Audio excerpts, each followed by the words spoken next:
Our last video lesson introduced the idea of the parallel axis theorem, which can be stated as shown.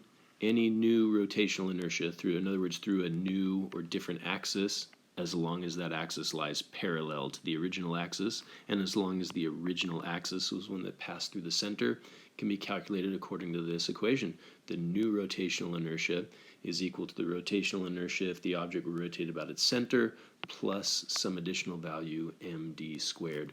In general, if we had some sort of odd random shaped object, maybe something like this, I don't know, maybe its center of mass would be located somewhere around X marks the spot. And so if we had rotated this bizarre object through an axis like that, and then we decide, we change our mind, and we want to drill a hole maybe somewhere over here and pass a new axis through that hole and rotate. Now, as long as this axis lies parallel to the original axis, and as long as the original axis indeed passes through the center of mass, then the new rotational inertia can be found according to this formula, where d is the distance by which we've shifted the axis. Let's do an example for a thin uniform rod.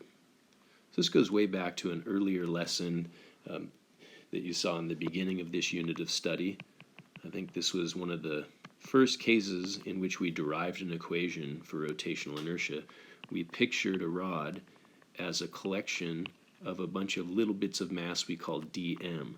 The very first little bit of mass of the rod lies way over here at negative L/2, and the next bit of mass, and the next bit of mass, and so on, until we pass through this particular bit of mass that's already been shown, and up into the last one located at positive L/2. Without going through the full derivation, we found that in this case I is equal to 1/12 mL squared, and this is I naught. In other words, the rotational inertia about an axis that passes through the center.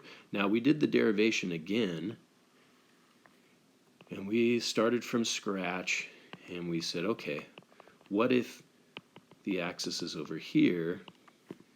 What does it come out to? And we went through the whole process, starting with step 1, I is equal to the integral of r squared dm, and we worked it out step by step. We found that in this case, I is equal to 1/3 mL squared. Well, we didn't have to do it in such a step-by-step approach. We could have used the parallel axis theorem, only we hadn't been introduced to it yet. So how could we use the parallel axis theorem to show that when a rod is rotated about its end instead of rotated about its center, that the rotational inertia is 1/3 mL squared? Well, by what distance have we shifted the axis of rotation? By a distance of L/2, correct?